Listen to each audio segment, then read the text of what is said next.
Oke teman-teman, kembali lagi dengan saya Muhammad Hairullah. Pada kali ini kita akan belajar Flash dasar ya. Dimana Flash ini adalah sebuah framework dari Python untuk membuat sebuah website. Oke, apa sih itu Flash? Flash adalah kerangka kerja web Python yang ringan dan fleksibel. Dimana kerangka kerja ini atau framework ini itu ringan dan fleksibel. Kenapa?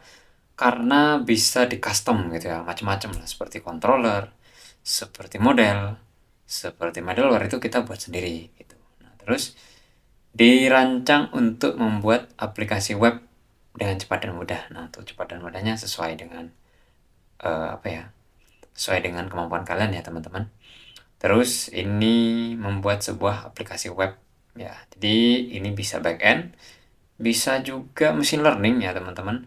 Terus juga bisa back end front end. Jadi ada back endnya ada front endnya gitu. Full stack gitu ya, teman-teman. Oke, lanjut. Mengapa Flash?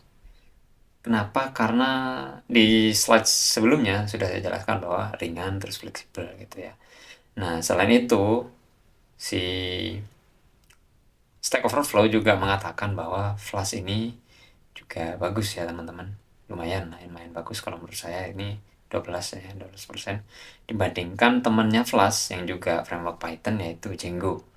Untuk ringan dan fleksibelnya sudah saya jelaskan pada slide sebelumnya juga. Nah, yang terakhir yaitu mudah dipelajari. Mudah dipelajari karena Flash ini menggunakan Python ya, dimana Python tuh ya kurang lebih kayak bahasa Inggris ya, teman-teman. Terus juga populer juga dan mudah dipahami itu ya, teman-teman. Tapi kembali lagi dengan kalian, seberapa kemampuan kalian memahami pemrograman Python ini gitu. Lalu fitur-fitur Flash. Nah, di sini saya tampilkan adalah fitur-fitur umum ya. Sebenarnya banyak gitu ya fitur-fiturnya, seperti controller dan lain-lain. Itu banyak ya, teman-teman.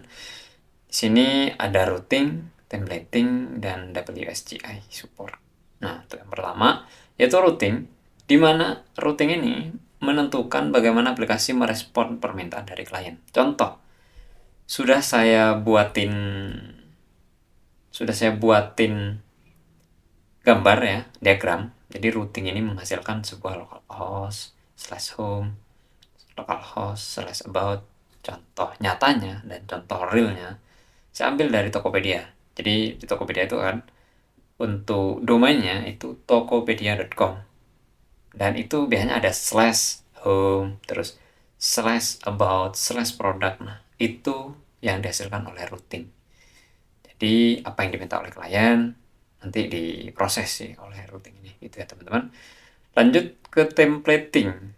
Nah, templating ini memungkinkan penggunaan template HTML untuk membuat tampilan web yang dinamis. Jadi ketika kalian mengakses routing itu, jadi misal /about, ketika enter itu akan munculkan sebuah web gitu ya, teman-teman. Dari web itu adalah yang disebut template gitu ya, templating dalam Flash gitu. Nah, di templating ini itu saya sudah buatin diagramnya. Jadi templating ini kalau di Flash sendiri itu nama foldernya itu templates. Nah, lalu memanggil page. Nah, ini saya buat sendiri ya untuk diagramnya. Jadi style saya tuh seperti ini. Mungkin kalian bisa menirunya atau kalian jiplos, bebas, terserah kalian ya, teman-teman.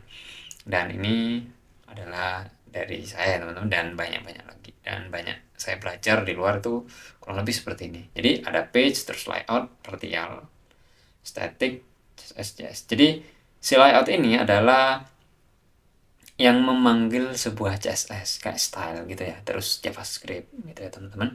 Kalau partial itu saya bedakan kayak navbar, terus sidebar, footer. Nah, jadi saya taruh di partial.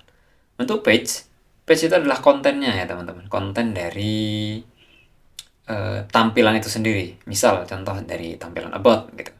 Di bot itu bodinya seperti apa gitu. Maksudnya kontennya seperti apa ya. Jadi saya letakkan di page gitu ya, teman-teman. Nah, di layout ini nanti akan manggil sebuah static yang akan menuju ke style CSS sama script atau JavaScript ya teman-teman, gitu. Dan yang terakhir adalah WSGI support. Nah, untuk part ini nanti akan saya jelaskan di part berbeda ya teman-teman. Dan kurang lebihnya itu. Dan terima kasih sudah menonton. See you.